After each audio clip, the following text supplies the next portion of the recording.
So, the mandate of the Royal Commission of Inquiry. So myself, as it was stated earlier, I'm the head of the Royal Commission of Inquiry. So in order to understand where we are today and the role of the Royal Commission is to first understand and provide some context of what we call international law, okay? Well, Judge Greenwood, okay, he's a former judge on the International Court of Justice and an expert in the law of occupation. He states, traditional international law was based upon a rigid distinction between the state of peace and the state of war. Countries were either in a state of peace or in a state of war. There was no middle ground, okay? And acts of war committed by one country against another country would trigger a state of war. What that means is, it's very important, is that international law recognizes war as a form of dispute resolution, right, at the highest level. But you also have, in a state of war, certain rules that apply. Namely, it has to be a just war, right? You can also have unjust war, which is unlawful, but it still triggers a state of war, where the laws of war would apply to a situation and not the international laws that would apply during a time of peace. A state of war includes belligerent occupation. Now, by direction of Queen Liliuokalani, President Cleveland in March of 1893 initiated the investigation of the overthrow of the Hawaiian Kingdom government on January 17, 1893. Now, keep in mind here, President Cleveland, as a head of state, knows full well that countries can continue to exist despite their governments being overthrown. So what he's looking at here is the overthrow of the government and whether it was a violation of international law, not whether or not the Hawaiian Kingdom ceases to exist, right, or continues to exist. He's looking at the government because it is presumed the country still exists. On December 18, 1893, the president reported to Congress his findings and conclusions of the investigation. He stated to the Congress on the 16th day of January, 1893, between 4 and 5 o'clock in the afternoon, a detachment of Marines from the United States steamer Boston with 2 pieces of artillery landed at Honolulu. The men, upwards of 160 in all, were supplied with double cartridge belts filled with ammunition and with haversacks and canteens, and were accompanied by a hospital corps with stretchers and medical supplies. He concluded that this military demonstration upon the soil of Honolulu was of itself an act of war. So President Cleveland confirms that on January 16, 1893, the landing of U.S. Marines without the consent of the Hawaiian government constituted an act of war, thus triggering a state of war.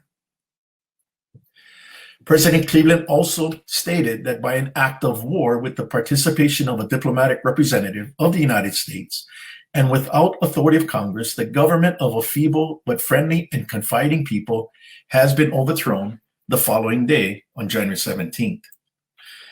He also concluded that the provisional government owes its existence to an armed invasion by the United States.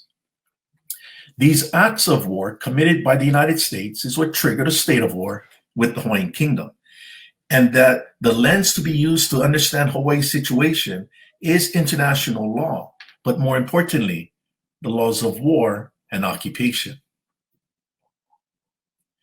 As I stated earlier, international law distinguishes between the state or the country, in this case Hawaii, being recognized as an independent state on November 28, 1843, which is why we're celebrating this day, Lā Kūʻokoʻa, Independence Day.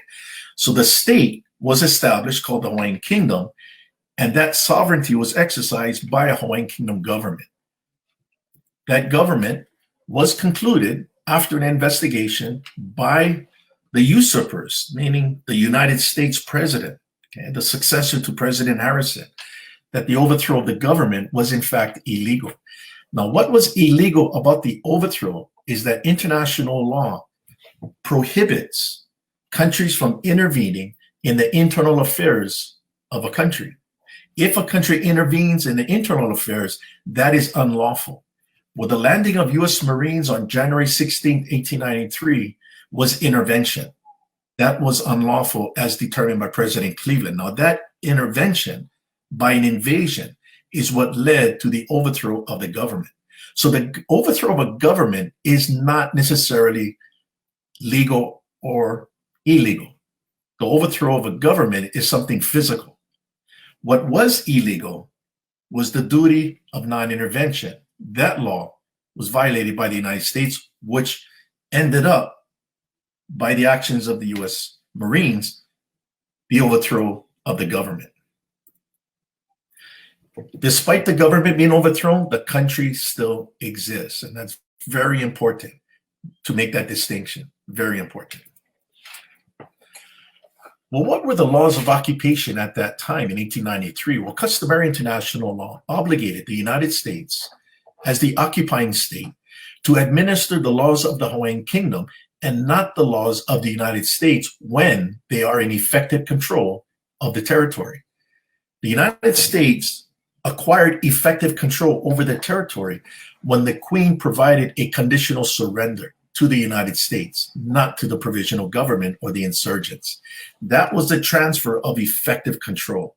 That effective control then is what triggers the law of occupation, where the United States is the provisional or temporary power to administer the laws of the occupied state until they get a treaty of peace. Okay, and that's important, a treaty of peace. Now, this obligation that was in 1893 is now codified under Article 43 of the 1907 Hague Regulations and Article 64 of the 1949 Fourth Geneva Convention. Well, the U.S. did not administer Hawaiian Kingdom law, and instead unilaterally annexed the Hawaiian Islands in 1898 in violation of international law. So now the United States is going to commit another violation of international law by unilaterally seizing Hawaiian territory. Annexation under international law, according to Professor Oppenheim, who's a leading expert, he states that cession of state territory is the transfer of sovereignty over state territory by the owner state to another state. And the only form in which a cession can be effected is an agreement embodied in a treaty between the ceding and the acquiring state. Well, here we have two sovereign states with two governments that exercise those sovereignties. One will cede territory to another voluntarily, okay, during a state of peace, they negotiate, or involuntary as a result of war. Well, it's kind of not, but it's still voluntary because they're going to sign the treaty, but it's through coercion, where international law recognizes coercion in war that led to a treaty. Now, when you get an acquisition of territory under a treaty of peace during war, which will bring the state of war to an end, the acquiring state will also probably be purchasing that territory as well. So they're not just confiscating it, okay?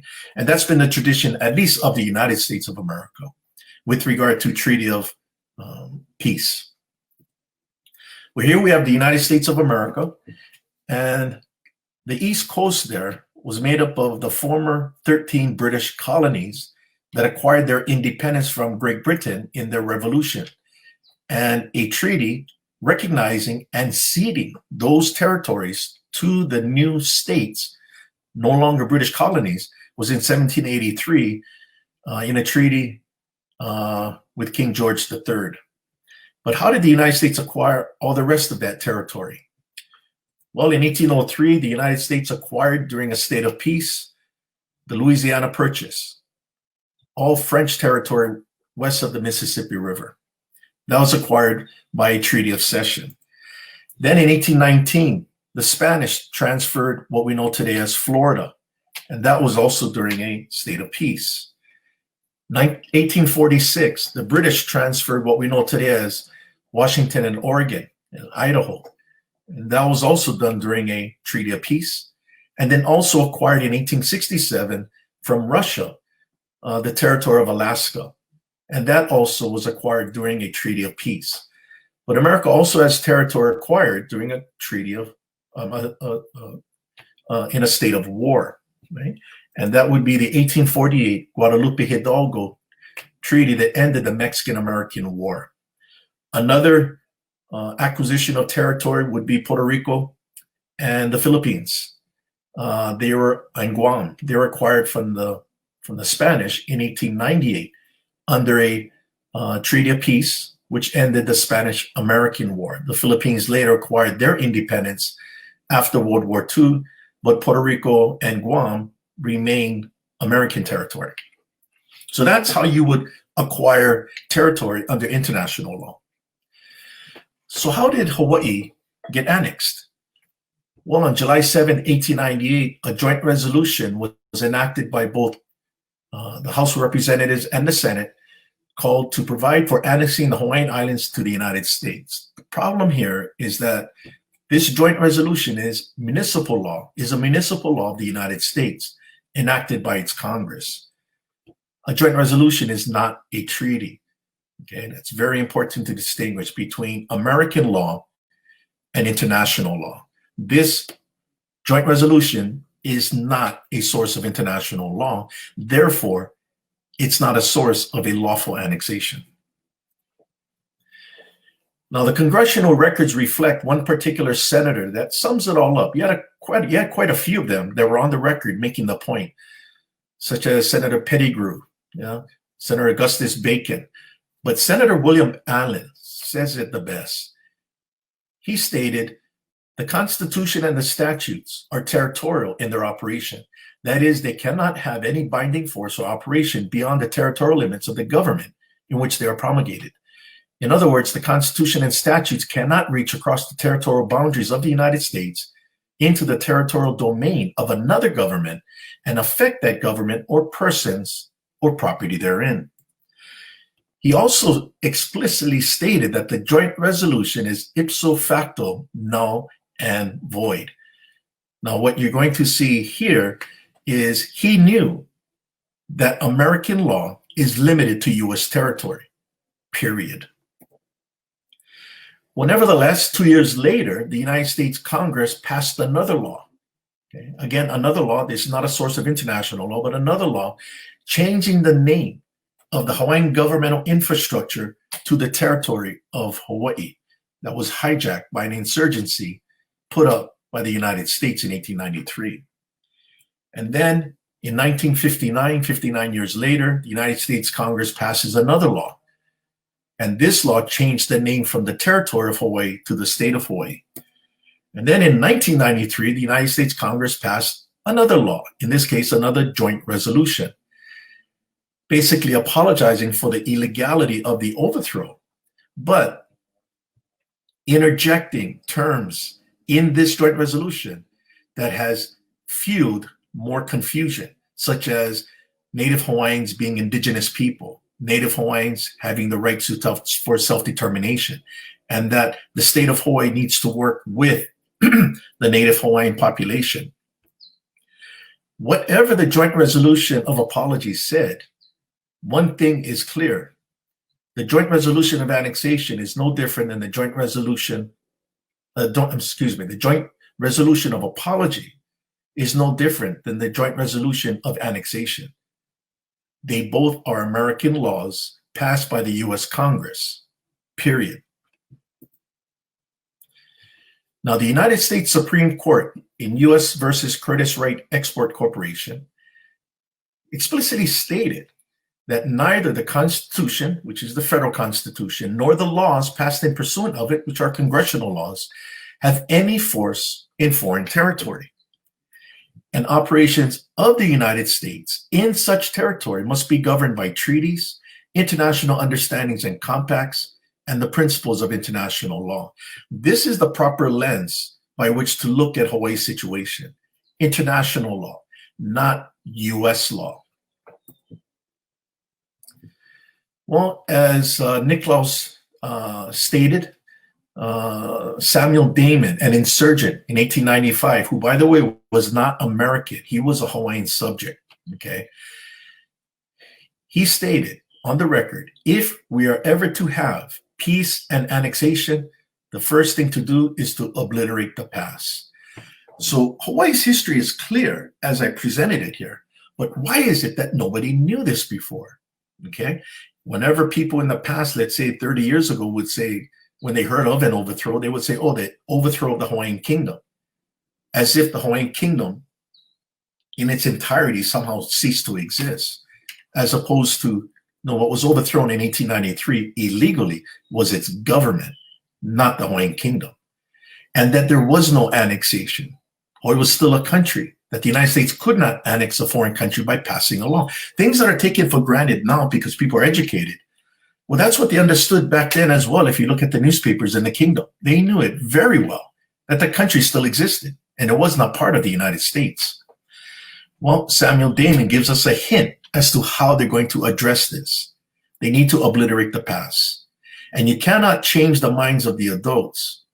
What you can do when you have effective control of the governmental apparatus of the Hawaiian Kingdom, you begin to institutionalize through denationalization, a process of brainwashing. And that's how you obliterate. And Samuel Damon also served as trustee of the Kamehameha schools at that very time. Well, denationalization in international law is to obliterate the national consciousness of the occupied state in the minds of its population. In 1919, denationalization was listed as a war crime, specifically the war crime of attempts to denationalize the inhabitants of occupied territory. Stemming from Italy's occupation in the Second World War, Yugoslav charge number 1434 stated, apart from killing, deporting, and interning innocent persons, the Italians started a policy on a vast scale of denationalization. As part of such policy, they started a system of re-education of Yugoslav children. This re-education consisted of forbidding children to use the Serbo-Croat language, to sing Yugoslav songs, and forcing them to salute in a fascist way. Well, denationalization occurred in Hawaii years earlier, in 1906. Here's the pamphlet that was utilized to ensure denationalization. It was called Program for Patriotic Exercises in the Public Schools. The theme of the program was to indoctrinate the children of the Hawaiian Islands to be American and to speak English.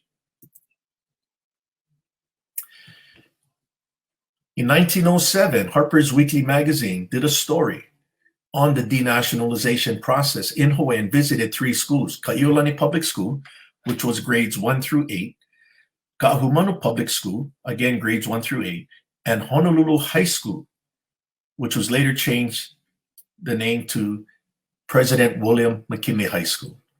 Well, here at Ka'iolani Public School, at the order of the principal, 614 school children, at the order of the principal, salute the flag, and they yell in unison, "We give our heads and our hearts to God and our country. One country, one language, one flag." This scene shows a salute to the American flag, which flies in the grounds of the Ka'iolani Public School, which has many Japanese pupils. The drill is constantly held as a means of inculcating patriotism in the hearts of the children. That term inculcate is defined as brainwashing through repetition. So it's kind of amazing that they would actually use that word, inculcate. Donald James Weil, also known as Dresden James, a British novelist, pretty much summed this all up, and it fit so appropriately here in Hawaii. Not that he was referring to Hawaii, though. He wrote, "When a well-packaged web of lies has been sold gradually to the masses over generations, the truth will seem utterly preposterous and its speaker a raving lunatic." Given this backdrop, what I look at is, how do you respond to this crisis? Not react. How do you respond to this crisis? What's going to help inform myself in addressing this crisis would be my military experience as a field artillery officer. From 1984 to 1994, I served in the Hawaii Army National Guard's 1st of the 487 Field Artillery. I attended Field Artillery Officers Basic Course in 1987 and Officers Advanced Course in 1990 at Fort Sill, Oklahoma. At this time, in 1990, while I was going through Advanced Course training, we were learning battle exercises, strategies, battle plans. The first Gulf War broke out, and that is when Saddam Hussein invaded Kuwait. And it was quickly going to move into Desert Storm. We were getting live intel at that time because many of us were being activated, heading over to that theater of operation because of artillery. So things are taken by me very seriously at this time, because at any moment we would be deployed. In fact, Hawaii Army National Guard units have always been deployed in every war that the United States has been a part of. But I also attended Air Ground Operations School, learning combined armed tactics in 1990 at Herbert Field, Florida. I also participated in battlefield exercises in Japan called Yamasakura, Korea, Team Spirit, and also in Fort Lewis, Washington. One thing that I learned as an officer in the military: honesty and integrity, because lies erode credibility and undermine confidence. Straightforwardness, add frankness to honesty and integrity. Candor is the forthright offering of unrequested information when something is known to be wrong. Confidence, because no task is daunting. And respect for the rule of law. A lot of people have accused me of being an activist. I'm far from it. I'm so conservative that I follow rules. And in my experience in the military, right, I understand how rules work. I understand investigative authorities. I understand professional conduct and morals. But I also understand that decisions that we would make back then could lead to people dying. That death was part of the variable in the equation of battle planning. All of that was pretty much what I was trained in dealing with crisis. Well, also on a personal side, my genealogy. And I only began to know my genealogy back in, I would say 1994, I believe, or 93. My tutu, I'm the oldest grandchild, before she passed away back in 1984, she made me promise to her that I would know my genealogy. I made that promise, but I didn't fulfill it until 1994, almost 10 years later. By that time, I've already been trained as an officer, and I kind of knew what I was looking for. To my amazement, I found that genealogy, and that I found that my tutu actually knew it all along, but she wanted me to know it, not just memorize it or remember it from what she told me. And my family's genealogy was published in the Kamakainana newspaper, and it was titled Mo'okua Hawai'i, Chiefly Genealogies. I'm a direct descendant of Pohaiali'i Koi'i, a Hawaiian chiefess from my father. Also direct descendant of Luapana Samerson, a Hawaiian chiefess from my mother. Here's the Makainana newspaper in 1896, where this whole year they were publishing Mo'okua Hawai'i, or Genealogy of Chiefs, that entire year. So there is Lucy Pohaiali'i Koi'i, Mo'okua Hawai'i, and Luapana Samerson, starting from Liloa for the Samerson side, and for Koi'i, starting with Pi'ilani. My great-grandfather on my mother's side is William Kuakini Samerson. He was a direct descendant of kings of Hawaii, Liloa, Umealililoa, Alapainui, and Keawe II. He was a high chief and served as one of the pallbearers for Queen Liliuokalani in 1917. There you can see him, right? And also for Prince Kuhio, a pallbearer for Prince Kuhio in 1922. His line is he's also a direct descendant from Kanaina. And Kanaina is the one that people credit for being one of the chiefs that slayed Captain Cook. And this was that picture done by Captain Cook's artist, Mr. Weber, right? And it's pretty a famous picture there. But when I did my genealogy, I didn't know that I was directly a direct descendant of Kanaina until I began to do my research, which was quite amazing. Now, also on my father's side, my third great grandmother is Pohele Iko'i, and here she is. She was the genealogy chanter for King Lā Kūʻokoʻa and Queen Liliuokalani's court. She accompanied the queen when the 1892 legislature was adjourned or called out of session. And she would visit Prince Kuhio at his Waikiki home with my paternal grandfather, my papa. So what this provided me, I guess, was a better understanding of my kuleana, that I'm about to engage in something big. And my only lens that I knew and that I needed to maximize was my training as an officer in looking at the threat, in this case, the threat assessment. Well, I concluded that the insurgents are dead, but replaced by people who have been denationalized into believing they are Americans, and Hawaii is the 50th state. The governmental infrastructure of the state of Hawaii is the Hawaiian Kingdom's infrastructure, meaning this is the Hawaiian Kingdom. It's just changed in name. All land titles originate from the Hawaiian Kingdom, either through royal patents or land commission awards. That is consistent. But more importantly, Hawaiian Kingdom laws continue to exist and are binding. This is important to know because this is going to inform how you engage. Well, we have to restore the government. First, the royal stirps of the Kalakaua dynasty ended in 1922 with the death of Prince Kuhio.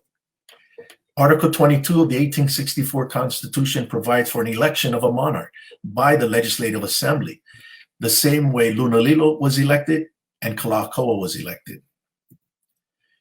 Third, Article 33 provides for the cabinet ministers to be a regency that serves in the absence and in the place of a monarch until one is elected, but that election cannot take place until after the occupation has ended. Fourth, Hawaiian laws and institutions provide for consistency under the principle of the rule of law. So my approach on this issue is, given the fact that everybody has been brainwashed, you are limited with resources, and you have to get very creative. And what we needed to do is to look at and assess the situation on what is the most practical way to approach this monolith, right?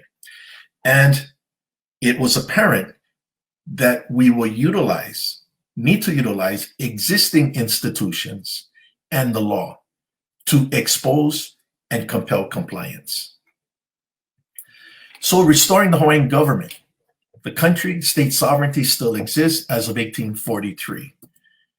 The Council of Regency was established in 1996 in accordance with recognized rules and laws of the Hawaiian Kingdom that existed before the government was overthrown. So addressing over a century of occupation, the Council of Regency was formed similar to the formation of governments in exile during the Second World War. In particular, the council was established in similar fashion to the Belgian Council of Regency after King Leopold was captured by the Nazis. As the Belgian Council was established under Article 82 of the Belgian Constitution of 1821, the Hawaiian Council of Regency was established under Article 33 of the Hawaiian Constitution of 1864. Both regencies, the Belgian and the Hawaiian regencies, were both established under what is called the doctrine of necessity, which is in an acting capacity. This is a principle that we would use also in the military, where a private can become a lieutenant if everyone in the chain of command was killed. He becomes an acting lieutenant. So the private becomes an acting lieutenant, but he is not a commissioned officer. In that capacity, he maintains the command structure and can only be relieved when he goes back down to be a private if a commissioned officer steps in. Until then, he has to maintain the command structure. And that takes place under the doctrine of necessity. The same would apply within governments, and especially during a state of war. The strategic plan of the Council of Regency entailed 3 phases. First phase, verification of the Hawaiian Kingdom as an independent state and subject of international law. We need an international body, okay, a respectable international body to verify the Hawaiian Kingdom's existence. That is crucial. Not recognition of the Hawaiian Kingdom, verification. Because the Hawaiian Kingdom, its continuity exists, but in light of Hawaii, people in Hawaii believing this is the 50th state, we needed an outside body to verify, no, this is not the 50th state, this is the Hawaiian Kingdom. Once we achieve verification in phase 1, we move to phase 2. Exposure of Hawaiian statehood within the framework of international law and the laws of occupation, as it affects the realm of politics and economics at both the international and domestic levels. Phase 2, which is the brunt of the strategic plan, is to expose. And this exposure will naturally lead to compliance of the law of occupation, to administer the laws of the occupied state, which eventually will lead to ending the occupation and entering into a treaty of peace. And that would be phase 3, the restoration of the Hawaiian Kingdom as an independent state and a subject of international law. At this stage, we are an occupied state, okay? Occupied, but still independent. Now, how are we going to engage given the lack of resources, okay? And this is in 1996. Well, what we're going to employ is a term called lawfare, as distinguished from warfare. So lawfare is the utilization of existing governmental institutions and laws in order to achieve certain objectives during a belligerent occupation. The Council of Regency seeks specific objectives to ensure compliance with the law of occupation under the Hague and Geneva Conventions. The Council of Regency will implement its strategic plan through lawfare. And this is my experience with the rule of law, the consistency of what institutions can provide, as opposed to the political, how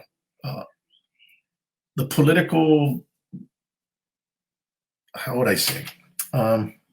Aside from what would be considered political, which can change on a dime. Yeah, politics can change as the wind blows, but the law stays the same. The institution stays the same. So people come and go, but the law stays. And what I've learned through the institutions and law is why the Hawaiian Kingdom still exists. Not because we believe it, but because the law says it. And this was phase 1 will be achieved through the Larson versus Hawaiian Kingdom arbitration at the Permanent Court of Arbitration. This was a case where Lance Larson was accused in the Council of Regency for not doing anything in allowing the unlawful imposition of American law that led to war crimes committed against him, namely an unfair trial, unlawful confinement, yeah, and confiscation of property, his fines. So the Permanent Court of Arbitration is an intergovernmental organization that creates ad hoc arbitral tribunals, depending on what the dispute is. Now, the Permanent Court of Arbitration was formed in 1899 under the Hague Convention number 1. The PCA has institutional jurisdiction for the following disputes, which means before the Permanent Court of Arbitration can form an arbitral tribunal, it has to first ensure that the dispute is international and that one of the parties has to be an independent state. The term state is critical here. So the Permanent Court of Arbitration has institutional jurisdiction for a dispute between two states. In this case, and this is from the Permanent Court of Arbitration's case repository, this was Ecuador versus the United States. And you notice they identified the status of Ecuador as a state and the United States as a state. It was after this verification is when they proceeded to establish an arbitral tribunal. Also, the Permanent Court of Arbitration can establish a tribunal for a dispute between a state and an international organization, in this case, Peru and the United Nations. They identified Peru as a state and the United Nations as an international organization. The Permanent Court of Arbitration can also establish arbitral tribunals for disputes between a state and a private party. And this is where the Larson versus Hawaiian Kingdom case comes in. So let me just kind of go over quickly here the case description, the first paragraph. Lance Paul Larson, a resident of Hawaii, brought a claim against the Hawaiian Kingdom by its Council of Regency on the grounds that the government of the Hawaiian Kingdom is in continual violation of these treaties, okay, for allowing the unlawful imposition of American municipal laws over the claimant's person within the territorial jurisdiction of the Hawaiian Kingdom. What they identified Lance Larson as a private entity, but what is significant is they identified and verified the Hawaiian Kingdom is a state. Then they went ahead and established the arbitral tribunal made up of 3 arbitrators, 2 of which later became judges on the International Court of Justice. Lance Larson was represented by Ms. Ninia Parks, and I served as the agent for the Hawaiian Kingdom, leading my legal team. So I was very familiar with this case. Now, the Permanent Court of Arbitration verified the Hawaiian Kingdom as an independent state and subject of international law. Most importantly, phase 1 completed. The Permanent Court of Arbitration also recognized the Council of Regency as the government of the Hawaiian Kingdom in these proceedings. Phase 2 began exposure of Hawaiian statehood within the framework of international law and the laws of occupation.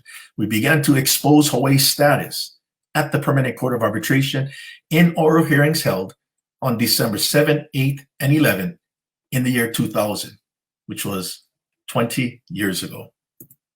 The Dominion of the Hawaiian Kingdom. In summary, from 1840, the Hawaiian Kingdom possessed a constitutional government with elected and appointed officials and a complete system of civil and criminal laws to govern Hawaiian territory. On April 8, 1842, King Kamehameha III and Privy Council commissions 3 envoys to secure international recognition of Hawaiian independence. And these individuals are Timoteo Ha'alilio, William Richards, and Sir George Simpson. On December 19, 1842, Hawaiian envoys secured United States President Tyler's recognition of Hawaiian independence. November 28, 1843, the British government and the French government formally enter into a declaration recognizing Hawaiian independence. In our pleadings, we refer to that as the 1843 Anglo Franco proclamation. From that point, Hawaii has had its statehood recognized as being independent. As such, it began to enter into these treaties: Austria-Hungary, Denmark, France, Germany, Great Britain, Italy, Japan, Netherlands, Russia, Spain, and the United States of America. International recognition is evidence that the Hawaiian Kingdom had diplomatic representatives as of 1893 from those countries, as far as consulates and embassies. Rather, what we find is that the United States has never expressed itself as an occupier. Who would? They will never admit to occupation. But yet, to admit to occupation is, in a sense, to admit to the continued existence of the Hawaiian Kingdom as an independent state, which is really the crux of the matter, which is actually what is holding up, you might say, this issue to be resolved, thus the legal order, thus the reestablishment of the government, thus the relationship between its nationals. I mean, to be slightly unkind, but thus the issue in rem. The point is that if the Hawaiian Kingdom continues to exist, its existence is in rem. It's not in personam. The Hawaiian existence, the Hawaiian Kingdom doesn't exist solely in the opinion of Mr. Larson. Right. But that existence should not be dependent upon an occupier, because you basically put the occupier on an equal footing with the Hawaiian Kingdom in its own territory. So really what needs to be addressed is what came before the occupation, whether the statehood or whether the legality or illegality of the Hawaiian Kingdom, not the illegality or legality of the United States as an occupier. Should the tribunal find it has jurisdiction, we are prepared to submit an offer of proof. We felt that this tribunal would offer some clarity so that for the first time we have a third party to present these type of merits that can be scrutinized by international law, rather than taking it before a United States tribunal, which could not rule on it to the detriment of itself. So in that sense, there is really no other way to address this issue.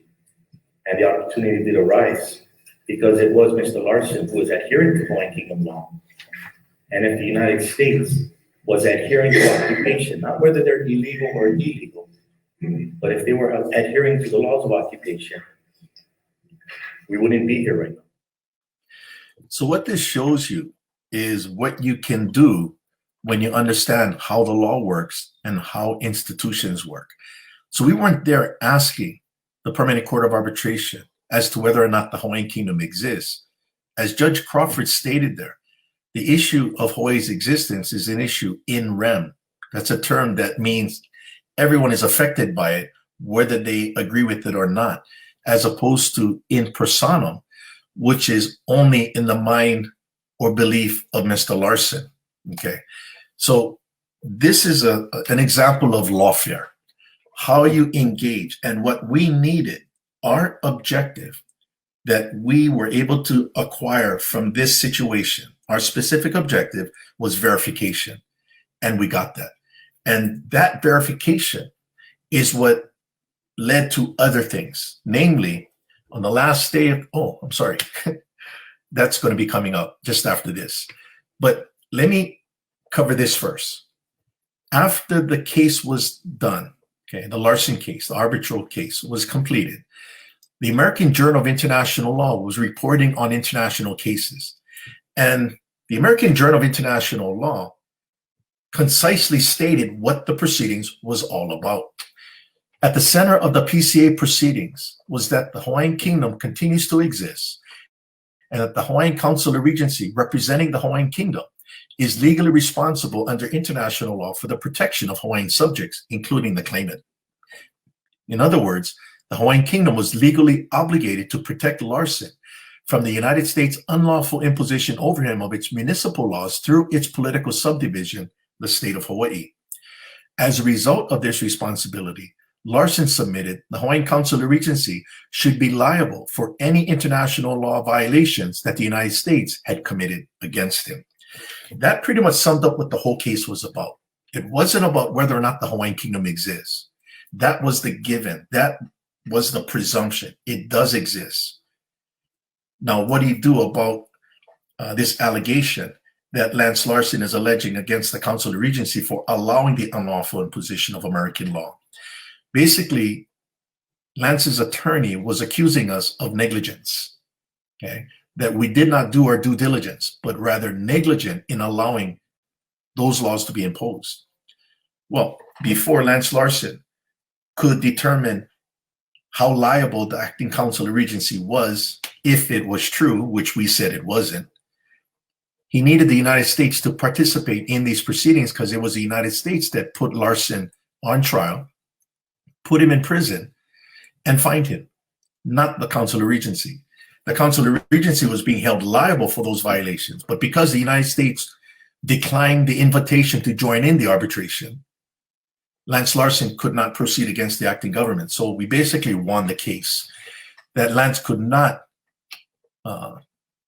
follow through with his allegations against the Council of Regency unless the United States was participating. Now, it would be different if it was the Council of Regency that committed those violations against Lance Larson that put him in an unfair trial, that the Council of Regency unlawfully confined him. Then that would be a different case. This was a liability case where we weren't the principals, but rather we were liable for the conduct of the principals, allegedly. Now, on the last day of the hearing, this information of Hawaii being an independent state was accessed. That information was accessed at the Permanent Court of Arbitration by Dr. Bio Zagawa, who was a Rwandan ambassador assigned to Brussels, Belgium, in the Rwandan embassy. But he was at the Permanent Court of Arbitration, or what we call the Peace Palace,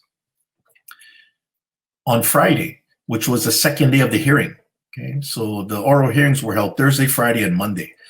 On Friday, he heard of the case, was able to access the records because the Council of Regency and Larson's counsel made it open for the public to access. And he was in communication with his government in Kigali since Friday. On Monday, after the last day of the hearing, our Minister of Foreign Affairs, Umialilua Sai, received a call from the ambassador from Rwanda through the Permanent Court of Arbitration that he needed to meet with the Council of Regency as soon as possible. And that set a meeting for the following day on Tuesday in Brussels, Belgium. At this meeting, in a little cafe, nobody's in there, okay, doors locked. I'm sitting in front of the ambassador, and he basically tells me that what Rwanda has reviewed is that it is clear Hawaii is occupied and that it cannot be tolerated. It's a violation of international law and what we call peremptory norms, right? And that Rwanda is prepared to offer to the Council of Regency that they will report to the United Nations General Assembly the prolonged occupation of Hawaii. Now, what you have to keep in mind here, this is December 12th, 2000. This is 20 years ago. If you think people are still getting educated now, imagine what people knew back then. I say nothing, except for others who have taken the time to learn.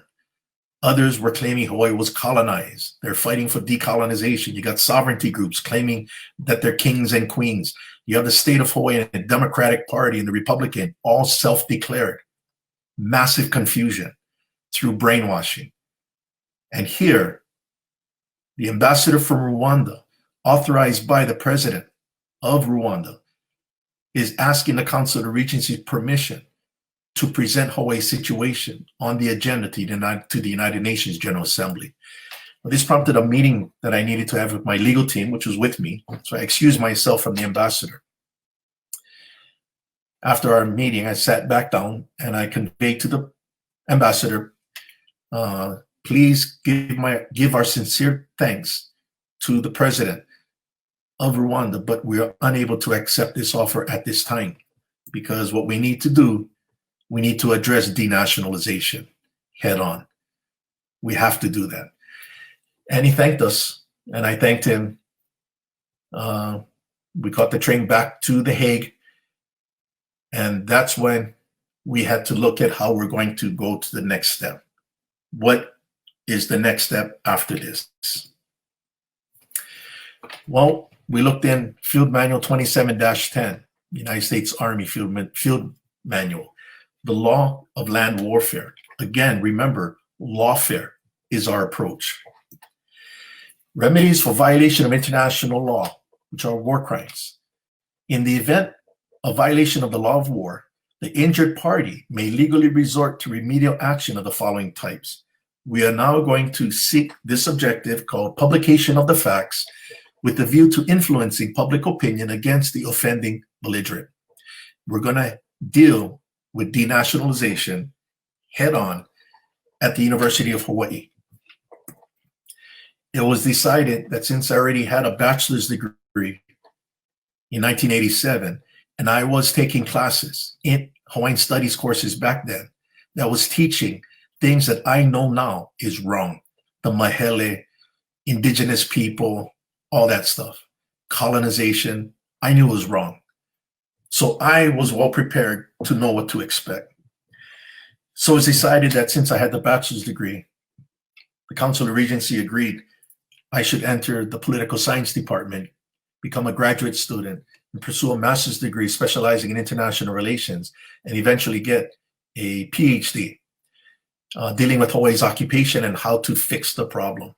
In the meantime, I'm going to encourage research and getting people to realize that they need to make a course correction if they are continuing to teach decolonization, colonization, indigenous peoples, and self-determination. And I'm going to be respectful in doing it. I'm going to present it more of the information that is self-evident so that people can change their course of action. That was our approach.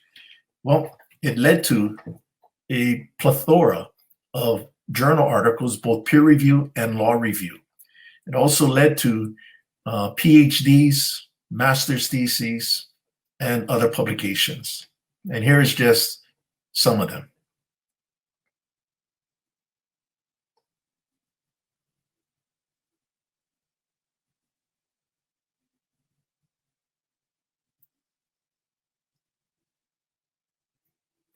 We're going to be engaging denationalization just the same as they did it. Where they're going to use the educational institutions to brainwash, we're going to use it to renationalize. We're going to use it to address the obliteration of the national consciousness.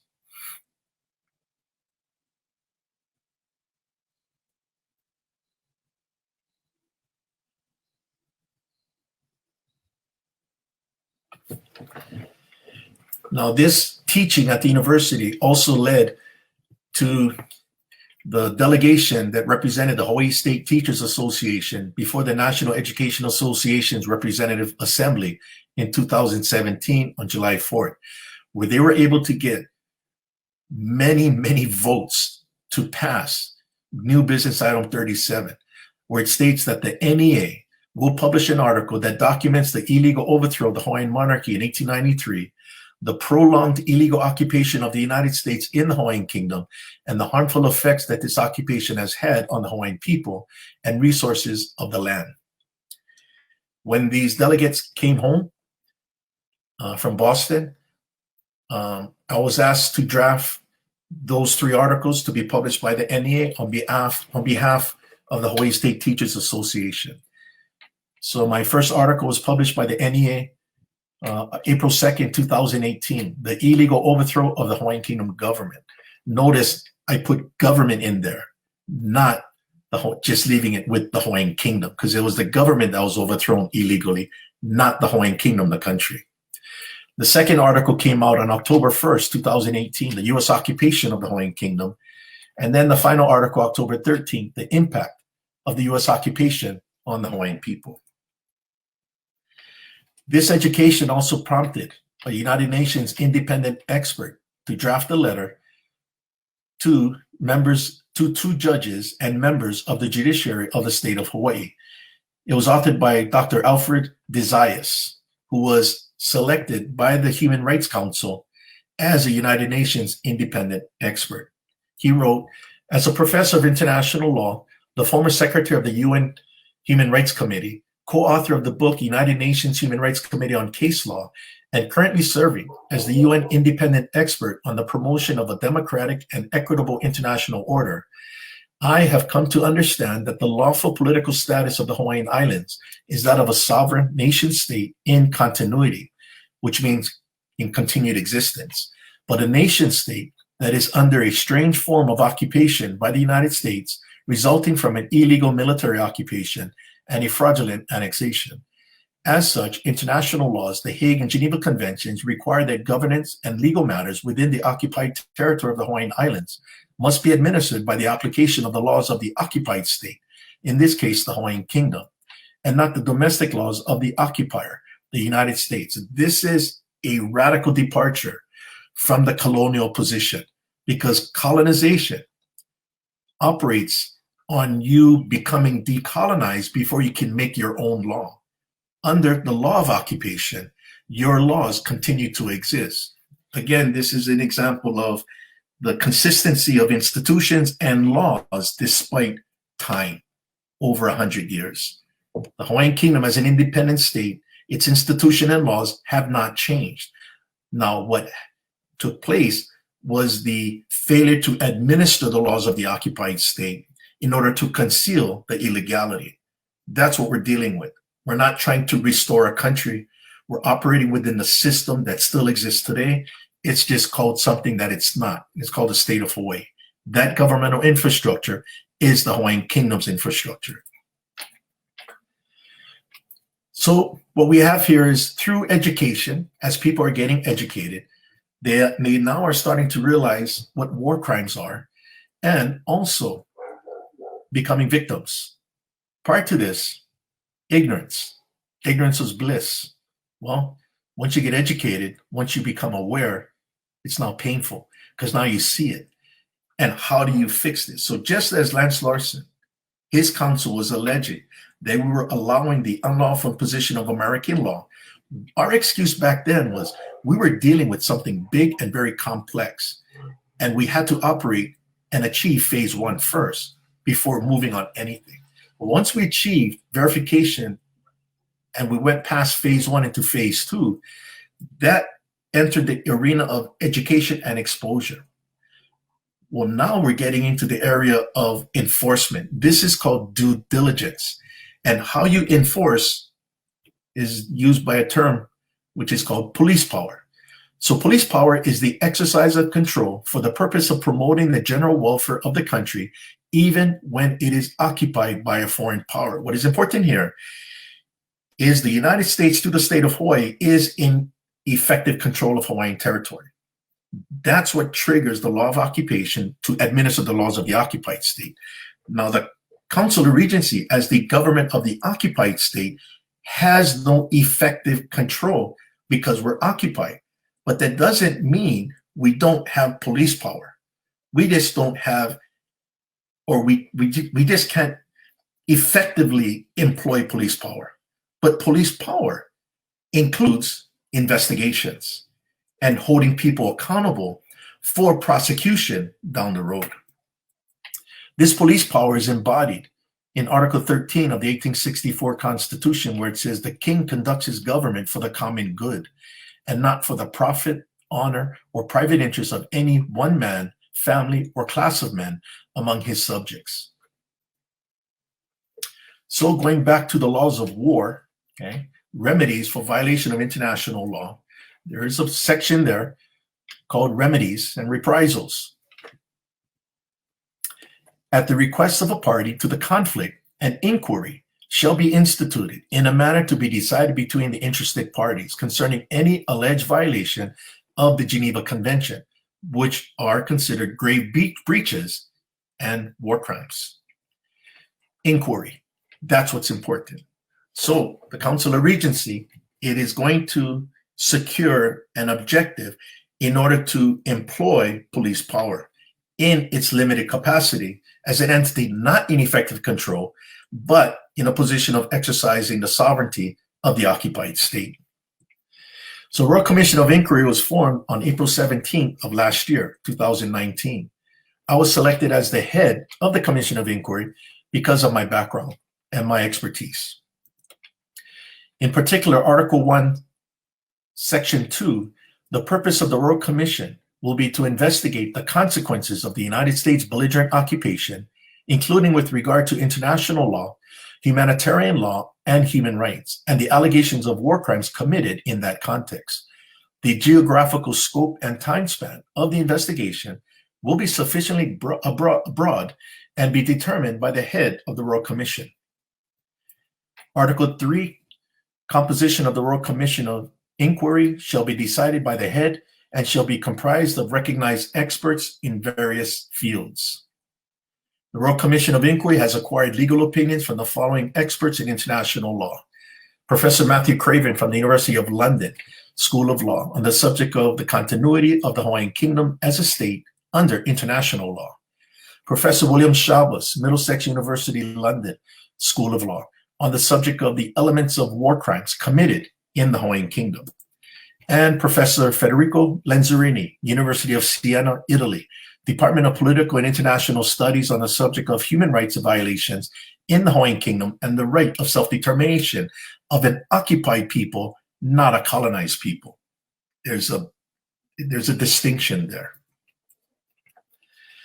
Now, war crimes that are being committed, that have been and continue to be committed in Hawaii are denationalization, pillaging, unlawful appropriation of property, depriving a protected person of a fair and regular trial, destruction of property, unlawful confinement of a protected person, removing protected persons from the country, and involuntary conscription into the U.S. Armed Forces during war.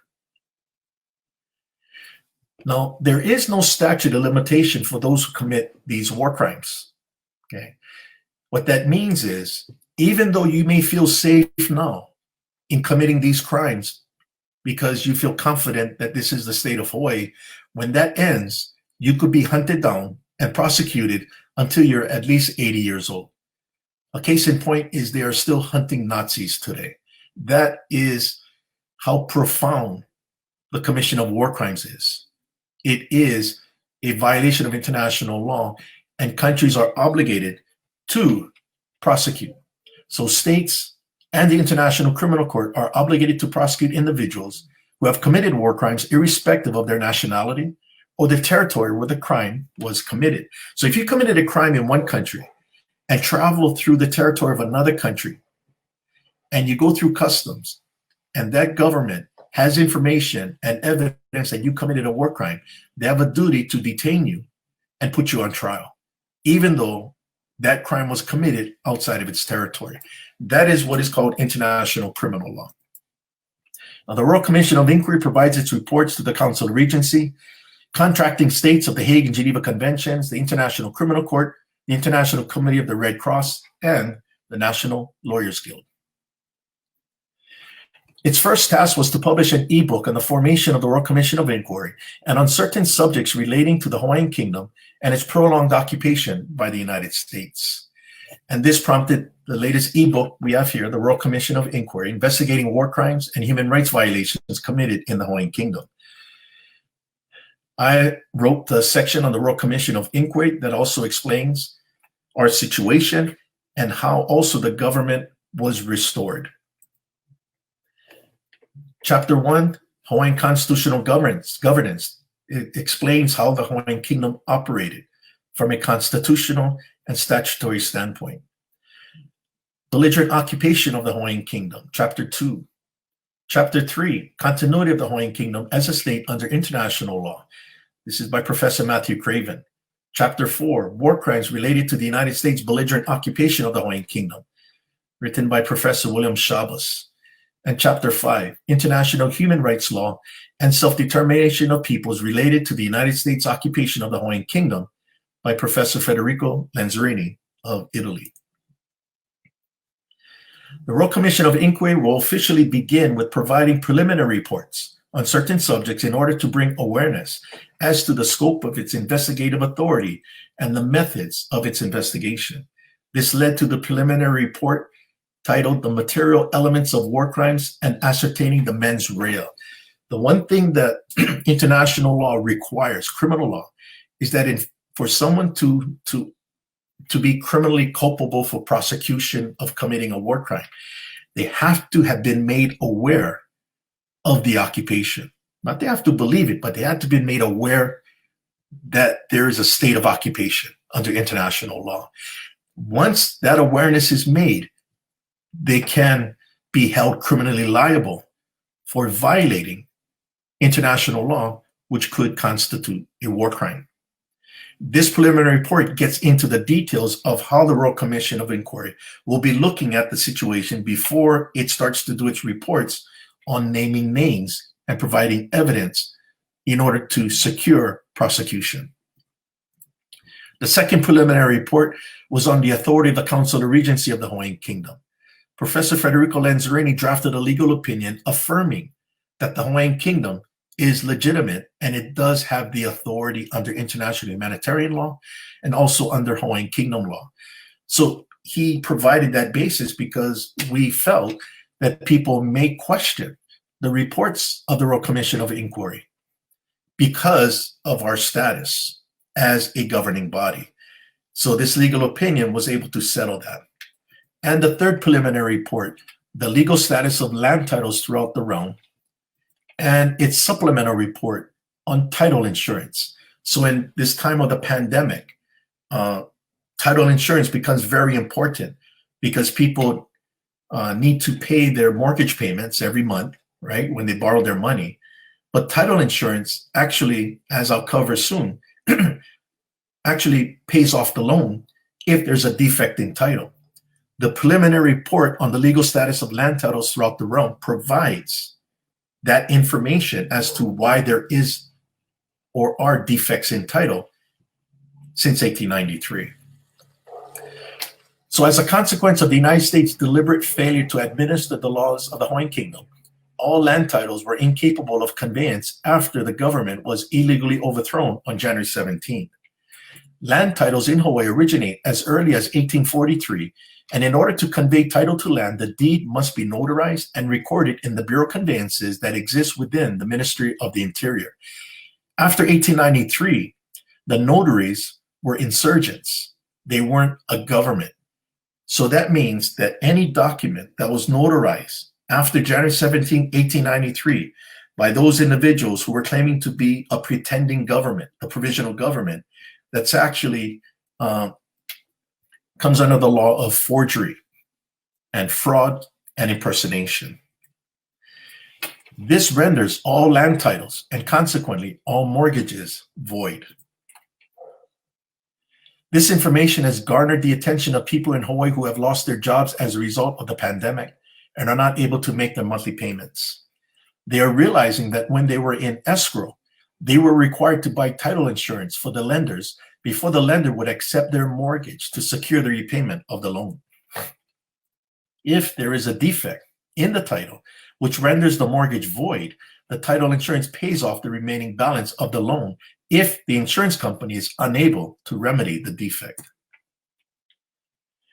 The Royal Commission of Inquiry has notified the American Land Title Association and the Mortgage Bankers Association of Hawaii that notices of claims under both an owner's title insurance policy and the lender's title insurance policy will be filed in accordance with the terms of both policies.